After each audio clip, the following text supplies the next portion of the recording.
Hello, adventurers. This is your friendly neighborhood co-host, Cheryl, popping in early today to let you know that this episode is actually going to be a two-parter. We had such a great time talking with Scott, and we just didn't want to cut any of our conversation, and so we split it into two episodes so you can enjoy the first part of his crazy story this week and then come back next week for the rest. To India and Ireland, round Africa and back again. We don't really need to know just where we'll go. Maybe Canada, then to Brazil, then through the Alpine foothills. All I really want to know is, can we go? Oh baby, can we go? Round and around the globe. Welcome to Take Me With You, episode 126. I'm Ryan. And I'm Cheryl. We are two well-traveled people who want to go everywhere. But that's not going to happen. So instead, we'll travel vicariously by inviting a guest to share their unique travel stories with us. Today, we are talking to Scott Gurian. I'm so sorry I did not ask how to pronounce your last name. You did it right. You did it right. I did it? Oh, I'm so Yeah. excited. Scott is a Peabody Award-winning journalist and host of Far From Home, an immersive travel documentary podcast that takes listeners on crazy adventures to far-flung parts of the world. On past episodes of his show, he's driven 18,000 miles from England to Mongolia and back, visited Iran as an American tourist, wandered through abandoned buildings in Chernobyl, and attended a hallucinogenic healing ceremony in Peru. Welcome, Scott. Thanks so much for having me. I'm so excited. Your podcast is awesome. Thank you. Yes, and you have had some experiences that are very unique. Yeah, that's what I aim for. I aim to not go sit on a beach somewhere, but do something to really experience the local culture and feel like I really know what it's like to live in a certain country. Oh, that's awesome. That's so great. How do you even begin to choose what's next then? Like, what's your research process, your choosing process look like when you're considering what your next trip is? It's hard to say. I don't have like one process. It all depends. Sometimes I'll hear about a certain story in a certain place, and I used to work in public radio for many years, so I have like a journalist background. So sometimes I'll like pitch stories to other shows or other podcasts, and they'll send me somewhere to do a story about something. Sometimes it's just like a place I'm interested in that I've never been to. For example, I was supposed to go to Morocco last March because I've never been there, and it's been on my bucket list for the longest time. And I was going to meet a friend, and I had all these plans, and unfortunately that got canceled at the last minute because of COVID. But sometimes, I'll go with with a friend or with my brother. The two of us have traveled a lot. We, generally during non-COVID times, we'll take a big trip somewhere, usually around Christmas, New Year's time, because we don't have a lot of big family left in the area. And we figure rather than just sitting home, we might as well take a trip and go somewhere interesting, preferably somewhere warmer, though not always. So it's a variety of different ways that I figure out where I want to go. That's cool. So cool. Okay, so I do want to ask about one specific place, just because I've been fascinated by it. And I don't know, Cheryl, if you noticed this or not, but over the summer, we did a series where we just sort of reviewed some different travel shows. And one of the shows is on Netflix called Dark Tourist. I don't know if you've seen it. But he goes to very, very different places. And one of the places that he went is a place that you've been, Turkmenistan. Yes. And I had only ever seen anything about that place on this one show. And then I was, checking stuff out on your podcast, and you've been there. And I'm just curious, not every single detail, but like, is it as otherworldly and as just weird and creepy as it appeared in the show that we saw, do you think? I didn't see the show, but it Sure. was definitely weird and creepy. The capital, the capital Ashgabat is often described as a cross between Pyongyang and Las Vegas. Wow. It's a very weird place. Turkmenistan is a country that very few tourists go to. I think I heard the other day that only about 5,000 tourists go there a year from other countries. Wow. It's like the second most authoritarian country in the world after North Korea. and it's just really strange. It's hard to even get a visa to go there, yeah, it's a very odd place.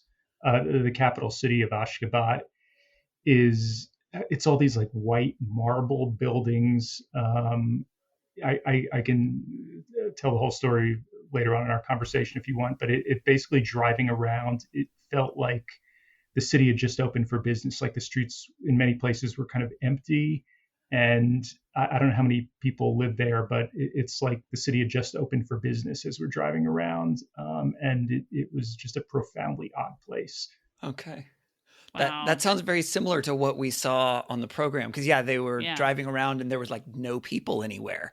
Yeah. But they weren't sure if that was like a normal thing or if that was because there was some sort of sporting event that I think like they had gotten. martial arts type of sporting event. Competition. Oh, that might have been. Yeah, I think they were preparing for that when we were there. That was like a big thing that they were like bulldozing a bunch of people's houses to like build stadiums for this whole big event. That it was like people from all over Central Asia or whatever were going to come to this event, and it was like, when you're like an authoritarian dictator, you look for opportunities like this to kind of show off your country, I guess. Yes. Yes. And you got the sense being there that everything is kind of for show, but behind the scenes, it was, we just could not figure it out.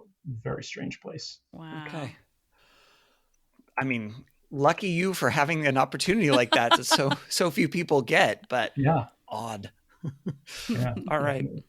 So we have 3 questions that we typically ask all of our guests. The first one is, why do you travel? So I think, my brother and I were raised by our mother, and I think she instilled in us this kind of natural curiosity about the world.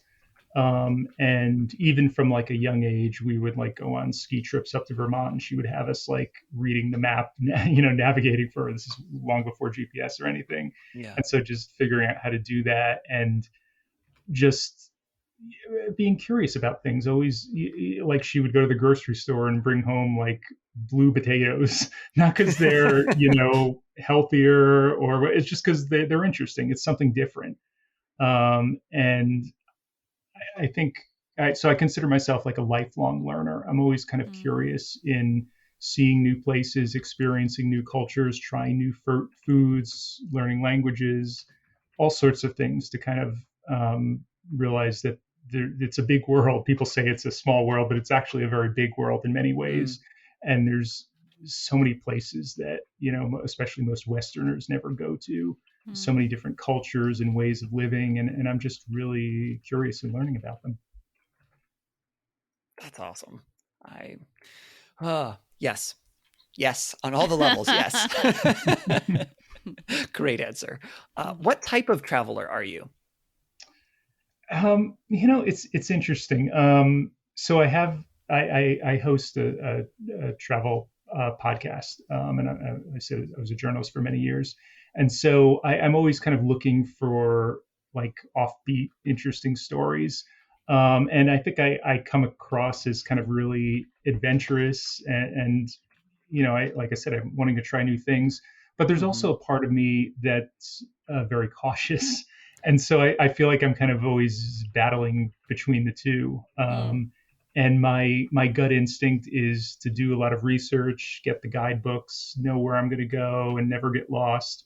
But I'm trying to kind of get away from that in recent years, or not totally get away from that. I mean, I still want to kind of have a basic level of comfort and know where I'm going and all of that and a plan. But sometimes the best, most interesting experiences happen when you don't have everything planned out, and you don't have everything scheduled, and you leave time for chance or just to wander and get lost. So I feel like I'm trying to kind of constantly kind of balance those two. How do you make yourself shift that way? What things do you do to try and let yourself not plan as much or be okay with not planning? I guess like not having every hour of every day scheduled, allow some time to, I have a basic sense of, okay, I've heard this neighborhood is cool, but, not necessarily have every site. Like I want to go down this block and then this block, just kind of wander around a little bit. Just like hang out and, maybe meet the locals and wherever, in a coffee shop or wherever it is I go, just like talk to people and try to ask around and say, hey, where do you recommend like to get some local food, or what's a kind of a cool thing that maybe most tourists wouldn't go to that would be really, interesting. Where do the locals hang out, to try to get away from just using a guidebook as a crutch, and kind of just really understand like what it's like for the people who live there. I love that. What is your number one travel tip? Number one travel tip. I have so many tips. Okay. Number 1 and 2. I don't know. Yeah. Well, I mean, partially, like I said, don't plan everything out. I guess another thing would be, don't take a kind of a whirlwind tour. Like so many people have this bucket list and they want to, especially with the rise of like Instagram influencers and everyone has their sites they want to see, and they go on a trip, sometimes they like fly across the ocean for a weekend or so. Like I think it's ridiculous. Like rather than trying to like knock countries off your bucket list and see as much as possible. I know it's hard, especially for Americans, because they get so little vacation time compared to people from the other parts of the world. Yeah. And so they're trying to cram in as much as possible in a short amount of time. But I'm a big fan of slow traveling. Rather than see like a ton of places in a short amount of time, I'd rather spend as much time as possible in a single location to feel like I really get to know the place. A few years ago, I went to Peru, and I didn't even go all over Peru. I didn't even get to go to Machu Picchu. That'll be another trip. I just stayed in and around Lima for like several weeks. And part of this, I'm not a regular traveler. I'm a journalist. I'm looking for stories for my podcast. So that's part of why I did that. But by spending so much time just in a single city, which is more than, the average traveler would do, I really got to know it. And I got to understand some kind of the inside jokes and like the things people talk about that are in the news, or like the things that a regular tourist would never know about. I tell some other Peruvians some of the things I did when I visited their country, and they can't believe it. They're like, most tourists, like on their first trip there, they never get to experience that. So I'm a big fan of that kind of traveling. How do you plan for that? Since you do like to plan, right? So if someone else is like, okay, I really want to do that, but all I know how to do when I travel is all of these things, and I look up the guidebook or I look it up on TripAdvisor or whatever, how would you set yourself up to be able to travel like that? There's not like a secret code. I keep hoping to find the secret, like this is how, again, because I'm looking for fascinating stories as a journalist. Yeah. And so I keep trying to crack the code of, okay, this is how you do it. And there's not a simple answer for it. Not that I've found anyway. If someone knows, please tell me. But I try, it's a variety of different sources. Yeah, I do look at the guidebooks, but I consult a lot. I do a lot of research online. I look at like local news and seeing what's kind of happening in this place. There's a lot of other websites, like Lonely Planet has this thorn tree message board. They have like a separate board for like every country in the world. So there's people who are really knowledgeable about that country or that region, who you could kind of bounce ideas off of or ask questions. I reach out on social media to friends or friends of friends. Usually I say, I'm going to Turkey. If you haven't been there, do you know anyone who lives there? Or, like usually there's some kind of connection. Maybe it's secondhand, third hand. Someone will know someone who has some experience or may even live there. And if I could talk to locals, like that's the best knowledge more than like a tourist, like someone who's actually there, especially if you're going somewhere that you don't know what the situation is like. You might be a little scared. It might be a little dangerous, or there's been some recent development in the news. It's hard to just trust headlines. You need to speak to someone who's there on the ground, who has firsthand knowledge and experience. So any connection I can find to kind of reach people like that. I just, before I'm planning a trip, I just kind of put the feelers out in as many places as possible. And there's various different Facebook travel groups I'm in, and I just contact as many people as possible and say, hey, I'm thinking of going to this place. Do you have any suggestions, or can you put me in touch with anyone who knows about that place? And I'll get some ideas, but it's hard to, even if I'm trying to plan things out, like a lot of times, especially, if you're going to somewhere off the beaten path or like a country in the developing world, even if I wanted to, it's hard to plan everything out ahead of time. Like sometimes it's just being there on the ground to kind of meet people and find certain things, or, people say, oh, I'll contact you, and then things fall through, and you just kind of have to be there and spend time in a place. Like a week for me is not enough. I usually, when I go somewhere, at least like 10 days. Ideally, like I said, that trip I took to Peru, I was there like 4 weeks, which I know is a lot of time for most people. They don't get that much vacation time. They don't have that luxury to do that. But again, by doing that, I really got to know the place. So if you're able to, I highly recommend it. Yeah. Someday, I'd love to. We're still waiting for someone to pay us to do this podcast where we get to travel. I don't think it's going to happen. Exactly. Yeah. I think I'm going to keep waiting for quite a while, but that would be amazing. All right. So what travel story are you going to tell us about this week? I guess I should talk about the kind of the biggest, most interesting trip I've ever taken, which was a 7-week, 52-day road trip that I took a few years back. This was in the summer of 2016 with my brother and 2 friends from the UK and from Australia, Rosie and Jane. It was part of this event called the Mongol Rally, which some people may have heard about. It's an annual like a road trip that people go on. It's a rally. It's not a race, but you all have the same start point, the same end point, but you don't drive together. You choose your own route in between. And there's a start line. It starts in the UK, and then it ends in Ulan Ude, Siberia, which is just north of Mongolia. So basically, it's the distance could vary depending on which route you go, but for us, it was about 11,000 miles.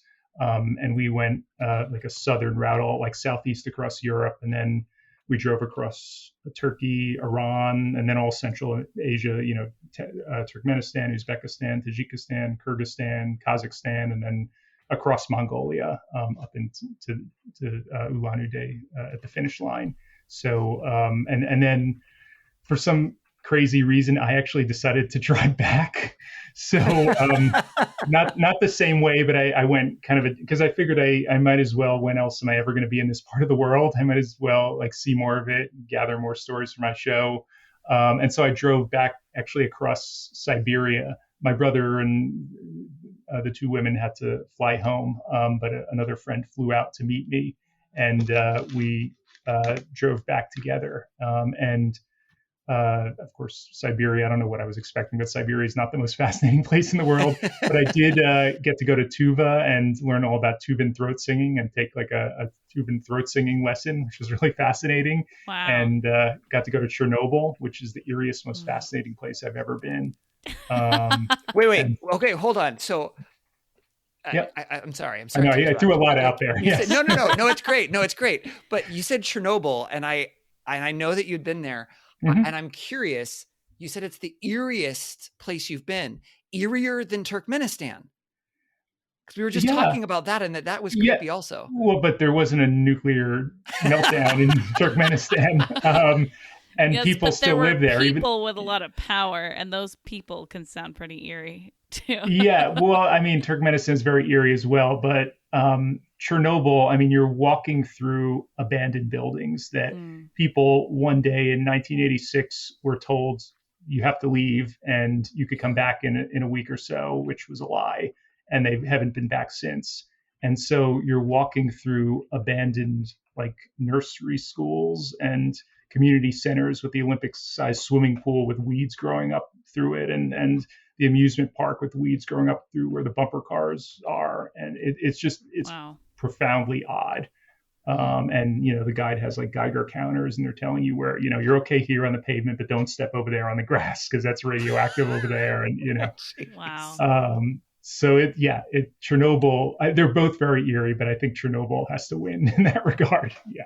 If it's crazy, people don't realize you could go there, but there's like tens of thousands of tourists who do go every year. And I'm sure since the HBO documentary came out, it's probably gotten even more popular.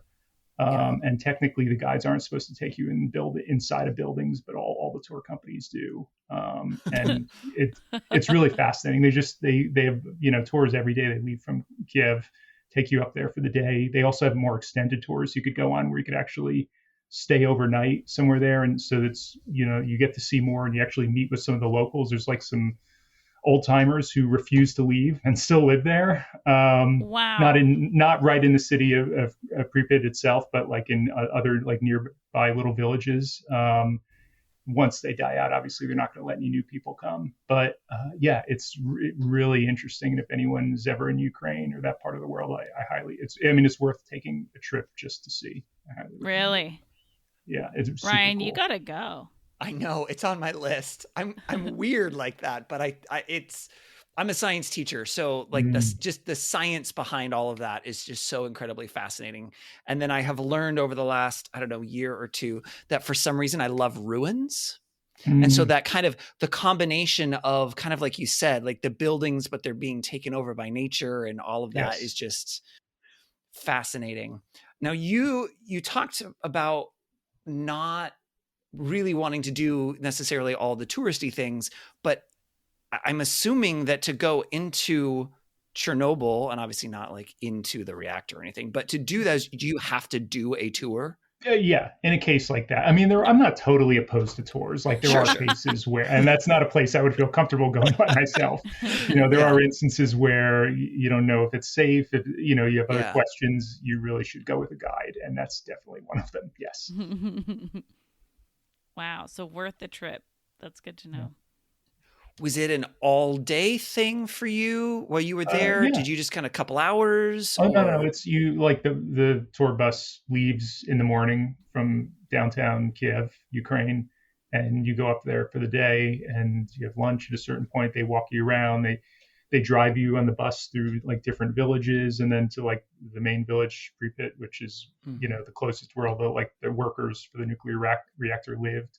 And you like going in all these buildings and everything. And then at the end of the day, they take you back. And on the bus, they're showing you like videos of the whole history. So you learn on the way there. It's like a few hours from Kiev. Okay.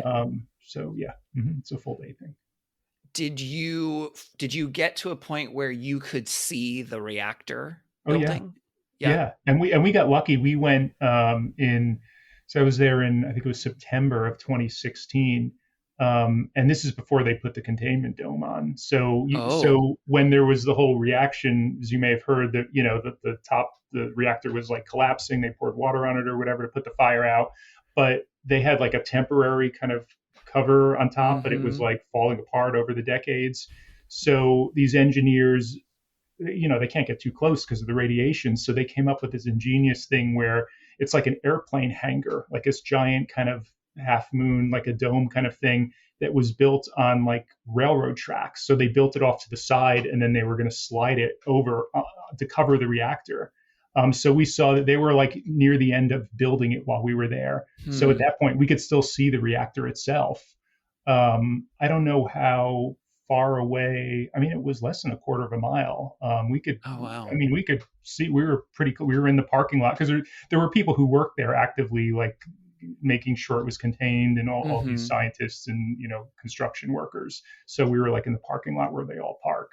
But it's interesting with the Geiger counter. You could see our guide was showing us there was like a granite like monument there to the people who died, and granite like is one of the things that can kind of hold back the radiation. So she would show the Geiger counter like on the side, and it was really high, and then she would just duck behind the granite monument, and then it would drop down. Oh wow! So you could clearly see it would start. It would beep and tick or whatever. Wow! And you could see the levels change.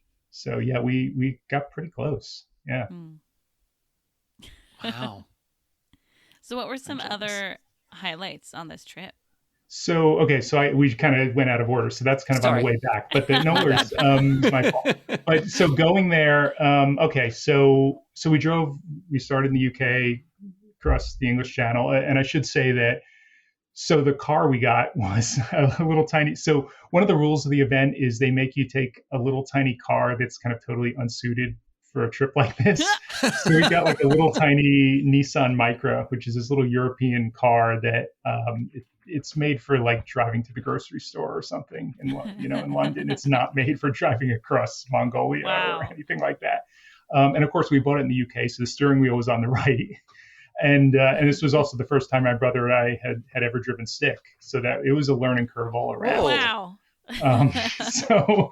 So we bought it used in London. We drove, took the Channel, the train across the English Channel, drove like southeast across Europe. Mostly Europe, it's cool. We had never been to a lot of these countries, but it's mostly highway driving, not terribly interesting. We felt like the real rally began when we got into Eastern Europe, when we crossed into Romania and Bulgaria. That's when it felt like we were kind of stepping back into the old world. The highway in Romania just kind of ended. And it looked like they had run out of money to continue building it. And so we're like just diverted off this exit onto like a local road. And we're suddenly driving past like old ladies and babushkas carrying bundles of carrots they just dug up from their garden, And the cool thing in Romania that I really liked, I really want to go back and explore some more. There's this place called the Transfăgărașan Highway, which is in the Transylvania part of Romania. And it's this really windy road that was built, I think, in the 40s or something. It goes through this like mountain pass, and there's like 20 switchbacks or something. It's like super scenic. It's really cool. It's been on all these TV shows, probably like car commercials or whatever. It was called like one of the coolest trips in the world. I wish the thing with the podcast is you can't see it, but if people look it up, Transfăgărașan Highway, it's a weird spelling, but maybe you could link to it. It's super cool. And yeah, that was gorgeous. And then in Bulgaria was neat too.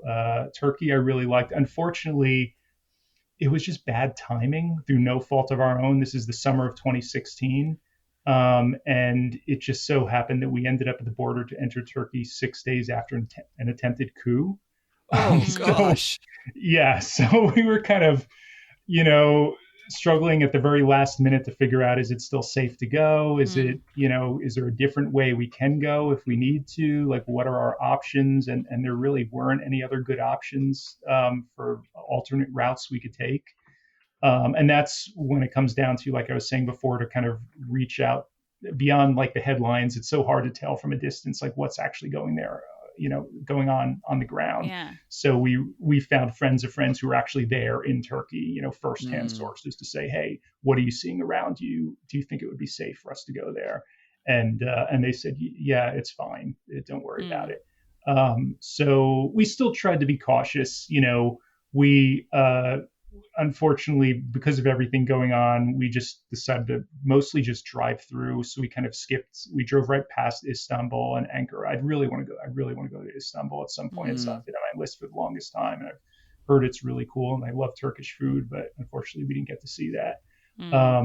But we did get to see Cappadocia in southeast Turkey, which is really neat. It's like these ancient like cave dwellings that people have lived in for millennia. Cool. At these like weird geologic formations. And every morning people go up in hot air balloons. You've probably seen pictures of it. It's so scenic and really cool. And we stayed even in this hotel that was kind of built into a cave, like in the side of a mountain. So I highly recommend that. Nice. Yeah. And then we went into Iran, which was interesting because, obviously some people were concerned as American tourists driving across Iran.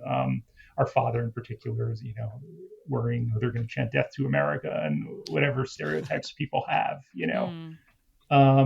In order to get a visa to Iran, if you're an American, a Brit, or a Canadian, you have to have a tour guide. But you just go through a tour company. It's not like a government minder or anything. I mean, he really was just like a tour guide. Yeah. And so he met us at the border and, helped us with the paperwork getting through, and they take our fingerprints and all that stuff. And you have to submit stuff ahead of time with, a resume and like tell them you have an itinerary laid out for every day and all that. And it turned out that, despite whatever fears people had of us going there, the people in Iran were the friendliest people I've ever met in all my travels anywhere. Wow. And there's some competition. It's funny, like all the countries that have had bad relations with the U.S., people seem to be really, same in Cuba.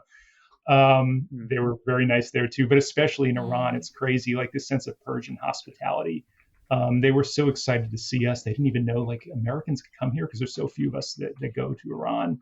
And they wanted to practice their English. And they would chat with us for 5 minutes, and suddenly they're inviting us to their home. Come for tea, come for dinner, come meet our family, stay with us. And they follow. You know, people think it's like a backwards country, or they don't have access to the internet, or you know, people know how to get around like the firewalls and you know and install VPNs or whatever. And so they know all about American culture. We met some like teenage girl who found us one day in Tehran and started like following us around and hanging out with us. And she was like in high school and she was studying Shakespeare, and her favorite TV show is Desperate Housewives. So, you know, they know more, probably more than I do about it. I'm not really into pop culture. Sure. So, Iran was really cool. And we got to see, that was the point where, you know, like I said, we had to have a tour guide. So we did some more kind of touristy things and went to a bunch of cities. And I think we spent like a week in the country. So that was really cool. I'd love to go back someday. If someone were to go to Iran, what would you recommend that they see or that they do? I don't have really good recommendations, just because we kind of, we did kind of do some touristy things, but it was also kind of, we were on a schedule and I didn't do the planning myself. My friend Rosie kind of made the arrangements with the tour guide. I did like seeing Tehran and also Mashhad, which I think is the second biggest city in the country. I just liked I like the energy of cities. You know, it felt very cosmopolitan, even though the women have their heads covered and all that. Like, it felt like a city to me. I mean, it is a city. Just like the marketplaces, people walking around downtown and everything. So yeah, I'd love to go back there. We stayed in what they call a caravanserai, which is super cool. It's like in the middle of the desert, like on the outskirts of, I forget what city in, I think, the southern part of the country. Where like thousands of years ago, like I guess nomadic people or the people with their camels would come, and it's like a kind of like a little castle kind of a thing. It's like in a circle, and so they like pull up the gate, they go in, and like spend the night, and so it's like fortified around the outside, and it's like open air in the middle, and so that's where their camels would go, and then they like sleep in little rooms around the sides. It's like a real kind of authentic experience, like a historical traditional thing. And they cooked us some really good food.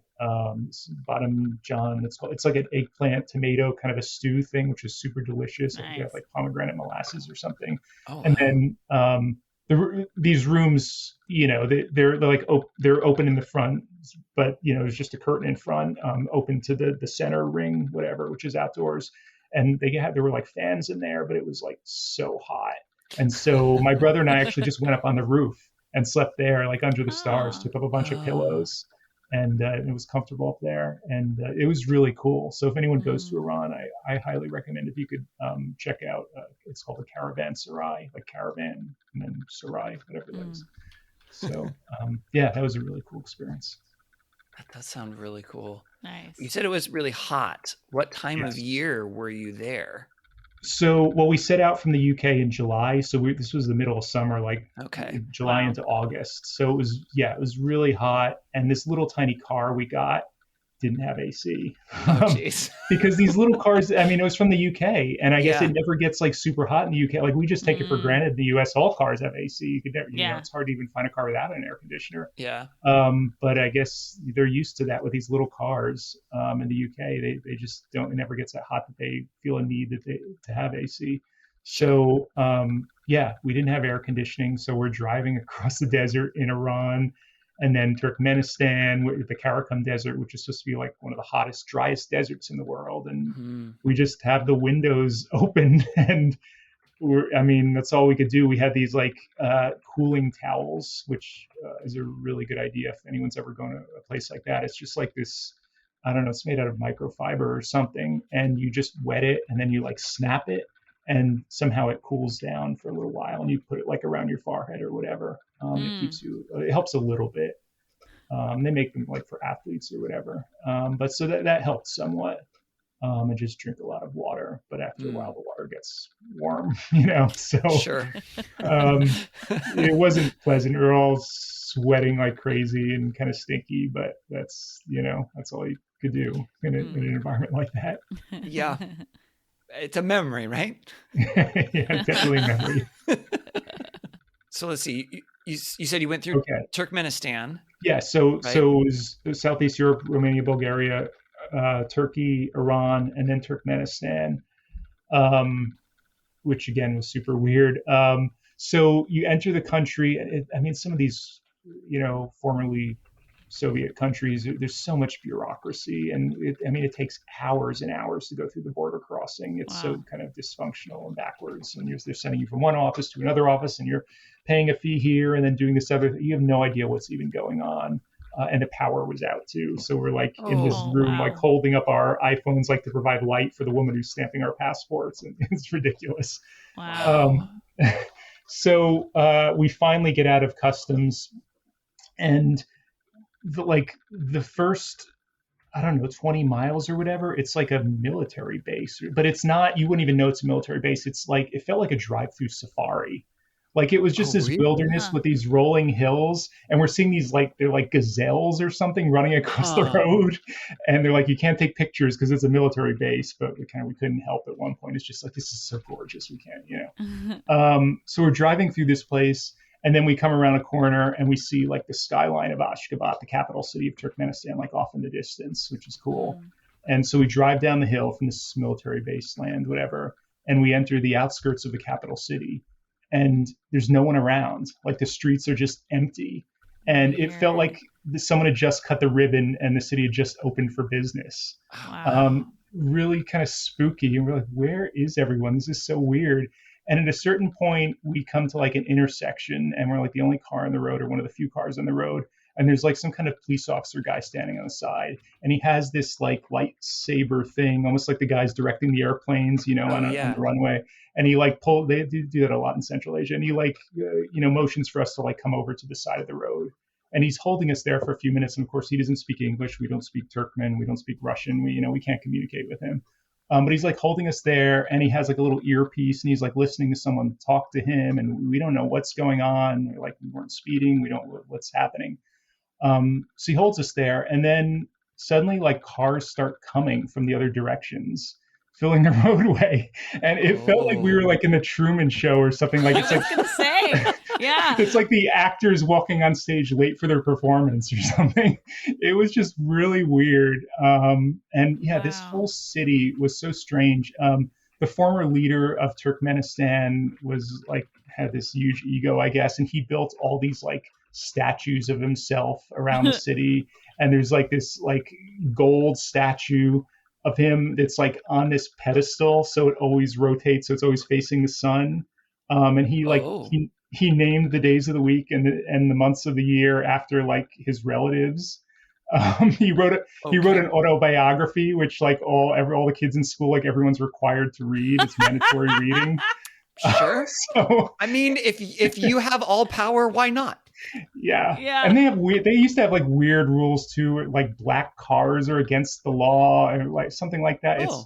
They tell you to like wash your car, go to a car wash before you enter the country, or you could like get a fine if your car is dirty or something. There's like all just very strange rules.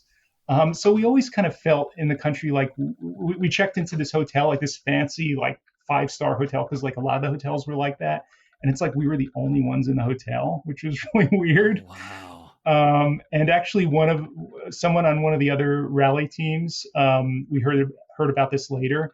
They kind of went out drinking and came back kind of drunk one night and was like standing on his bed, and he looked up at the chandelier in his hotel room, and he saw like a place to insert an SD card. Like it looked like it's kind of like a listening device or something. Oh boy. That was something in the show we watched as well, it was a journalist, and he was looking around his hotel room, and he was like, I think it's probably bugged.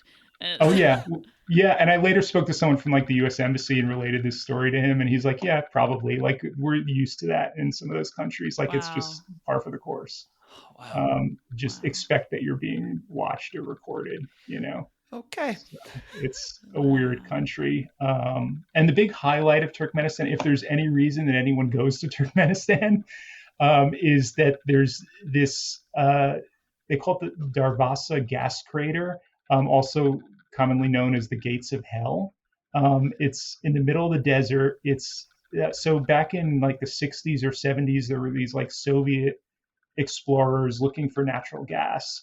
And so they were like drilling rigs into the ground in the middle of the desert.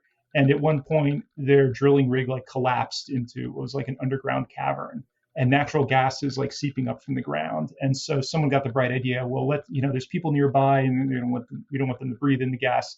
Let's light it on fire, let it burn for like a week or whatever, and it'll burn out. And like 40 years later, whatever it is, it's still burning. And it's like as wide as like a football field. It's like this giant, you're in the middle of the desert and you come upon this giant pit in the ground burning 24/7, 365. Wow. It's otherworldly. It's super cool. Like you can walk right up to the edge. I think recently they might have put a little fence around it, but it wasn't when we were there.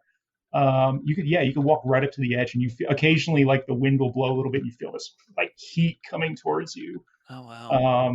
It's really amazing. And so we like camped overnight. You got to watch where you set up your tent because you don't want to breathe in the fumes if the wind is blowing that way. Yeah. Oh my gosh. But, that was really interesting. Wow. And even just getting there, like it's like a 3-hour drive north of Ashgabat, and you're driving across the desert on this really awful pothole-laden road, and just passing all these camels wandering around on the road. Like you've definitely never driven anywhere like that before. In this little car that was not designed for this at all. We drove from London with the steering wheel on the right, and we got a lot of weird looks for that because they're not used to that there. Oh my goodness. This ridiculous clown car with all these stickers on it and everything. Do they want tourists? It's kind of, I've heard that on the one hand, the country or the leader in the past has made comments where he views this like fire pit in the ground as like a national embarrassment. But then I've also heard things where, this is like the only tourist draw in Turkmenistan, really. And so I think they've finally come around to realizing that we should kind of do more to promote it. The government of the country is certainly not making it easy for tourists to visit with their restrictive visa rules. And, you have to have a government either in order to get a visa, you either have to go on an official tour or like we did, you could get a transit visa, which basically gives you 5 days to drive across the country, and you're supposed to go in a straight line. You enter at one side of the country, you drive in a straight line, and exit the other end. Okay.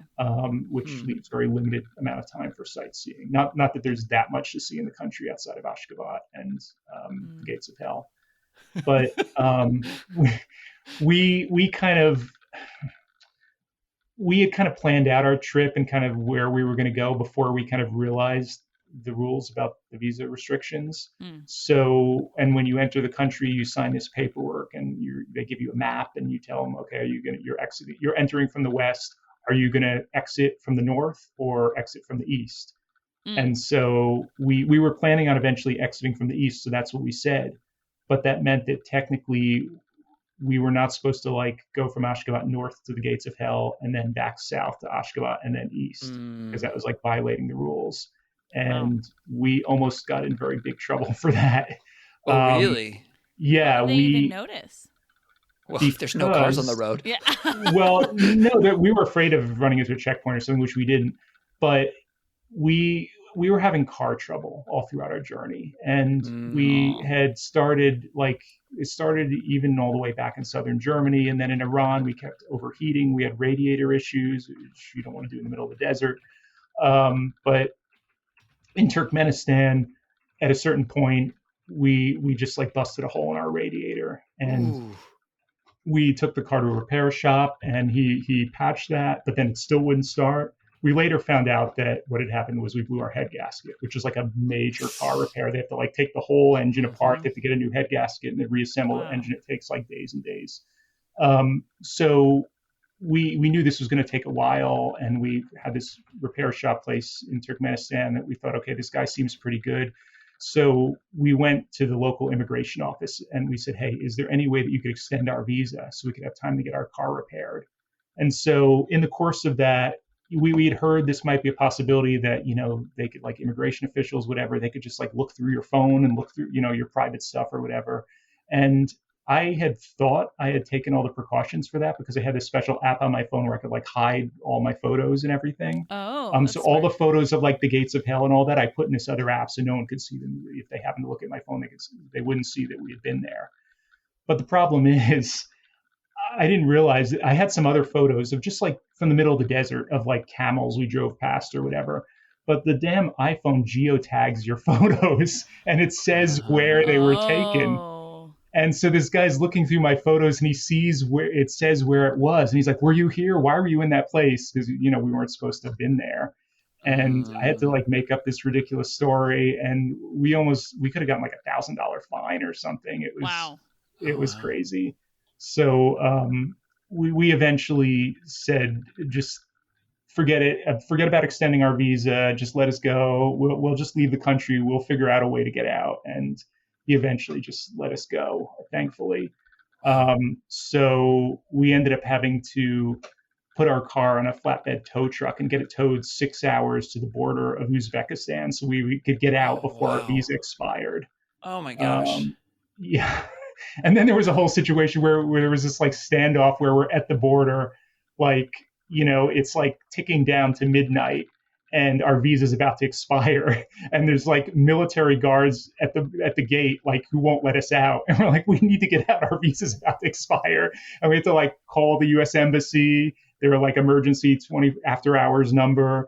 And she spoke some Russian and she said, okay, hand your cell phone to the military guys. And she spoke to them and we were able to get past the gate and get out of the country in time. Wait, but okay, so the visa, I'm confused, and maybe that's because I'm understanding, but the visa was going to expire, which meant you had to leave the country, but they wouldn't let you leave the country? Right. Yes, exactly. Nothing makes sense in Central Asia. Okay.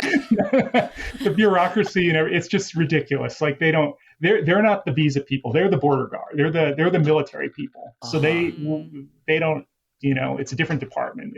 They have nothing to do with that.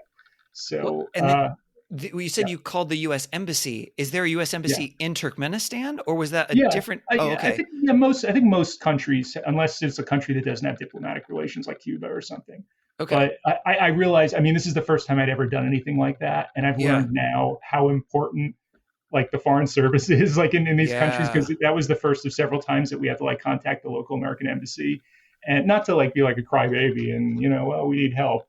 But, it like those people are there for you if you ever need it. And even more so than other embassies, like there were times where there's a later story, which I could get to in a bit, in Mongolia, where we had to contact the embassy there as well. And I was later saying, we were with our friends who one is a Brit, one is an Aussie. And we spoke to people in the American embassy and I said, well, they could have probably called their embassy as well, right? And they said, well, no, the Americans have like more boots on the ground in every country, pretty much every country in the world than anywhere else. Like really? even like a big country like the UK, like the American embassy, I forget how there was like 30 people in the embassy in Mongolia or something. And the Brits had like 4, and I think the Aussies had 1 or something. Wow.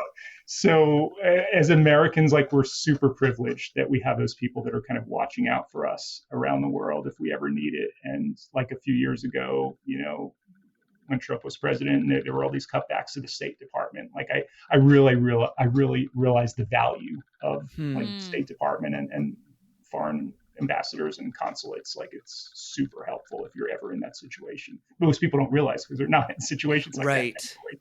Right. I've never even thought of that as an option. Yeah. Like that. Wow. Yeah. That makes a lot of sense. And they have after-hour numbers. If you're ever in trouble in the middle of the night, there's a number where you can reach someone and they'll put you in touch with someone else and call you back.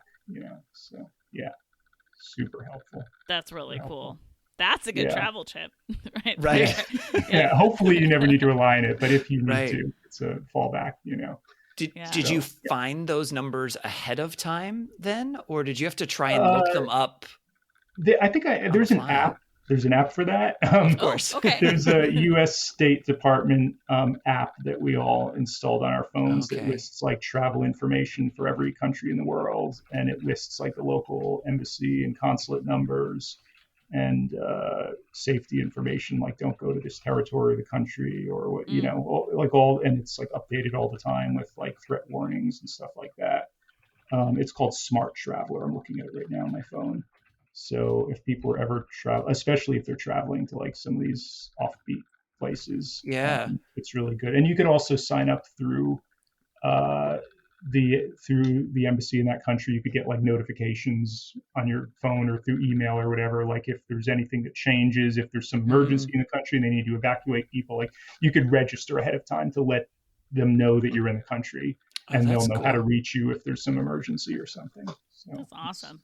Especially in countries like this, like we did that in every country, not in Europe, but you know, in Central Asia and Mongolia, we definitely registered with the embassies just to make sure, you know, to be safe.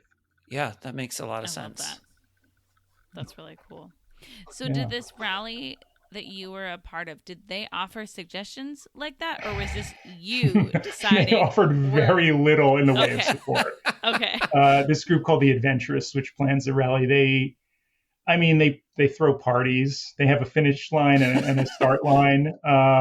And you pay the fee to enter the rally and get a big sticker on your car. You get to join a Facebook group with the other rally people, and there's some like parties midway that you could join if you want, that they kind of organize, but that's about it. There's very little in the way of support, and that's one of the things of the event. You got to figure it out all on your own, and different people. Like we did a lot of research. We prepared all this. A lot of the teams were just like young kids in college or whatever, like 22-year-olds or whatever, who made very few arrangements and just kind of figured it out as they went. And there's, you know, that's fine. I mean, it's, no one died, you know. That's the bar. Okay. Great. So, I mean, part of it, you know, all these experiences of breaking down on the side of the road and just figuring it out, like that's part of the experience. We didn't seek that out, but it ended up happening anyway, despite our best preparations. I mean, we took, my brother and I mean, we did all these things, and I'm sure very few of the other groups did. We took a first aid course, we took like a brief, like an auto mechanics thing, because we didn't know anything about that. We got all these extra car parts. We got an extra clutch because we'd never driven stick before, and we were afraid we were going to burn the clutch. You know, but you can't have every possible car part for everything that could go wrong. We didn't bring an extra head gasket because we, you know, had no idea that was going to happen. So which meant that after we got towed 6 hours out of Turkmenistan to the border of Uzbekistan, and we found a repair shop, we ended up having to wait a week for a new head gasket to get shipped to us from Dubai. So, you know, what choice do we have, you know?